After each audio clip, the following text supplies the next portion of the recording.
السلام علیکم ورحمۃ اللہ وبرکاتہ۔ فرحت ہاشمی بول رہی ہوں۔ کیا حال ہے سب کا؟ آپ نے دیکھا ہوگا کہ عموماً موسم کی تبدیلی کے ساتھ ہی بہت سارے لوگ بیمار ہو جاتے ہیں۔ کسی بیمار کے پاس ہمدردی اور غمخواری کے لیے جانا، اسے تکلیف پر صبر کی تلقین کرنا، اللہ کی خاطر اپنے تعاون اور مدد کی پیشکش کرنا عیادت کہلاتا ہے۔ عیادت کی فضیلت اور اہمیت کے بارے میں بہت ساری احادیث رسول صلی اللہ علیہ وسلم موجود ہیں۔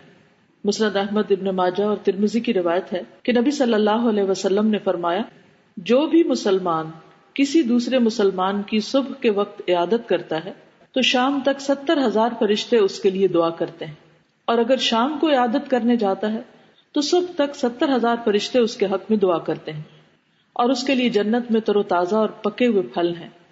مجھے امید ہے کہ ہم میں سے کوئی بھی اس ثواب سے محروم نہیں رہنا چاہتا ہوگا۔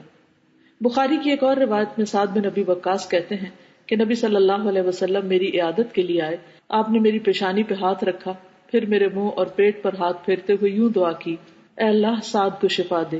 سعد مرتے دم تک یہ بات یاد کرتے ہوئے کہتے ہیں کہ میں اب تک نبی صلی اللہ علیہ وسلم کے ہاتھوں کی ٹھنڈک اپنے جگر پر پاتا ہوں۔ انشاءاللہ اگر ہم خلوص نیت کے ساتھ اللہ سے اجر کی توقع رکھتے ہوئے کسی کی عادت کریں گے تو اللہ کی رضا اور رحمت کو اس مریض کے پاس پائیں گے۔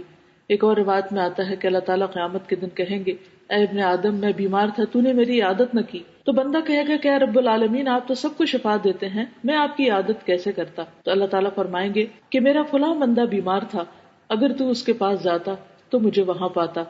اللہ تعالیٰ سے دعا ہے کہ وہ ہمیں ان کاموں کی توفیق دے جو اس کے قرب کا ذریعہ بنے۔ آپ سب کے لیے بہت دعائیں۔ السلام علیکم ورحمۃ اللہ وبرکاتہ۔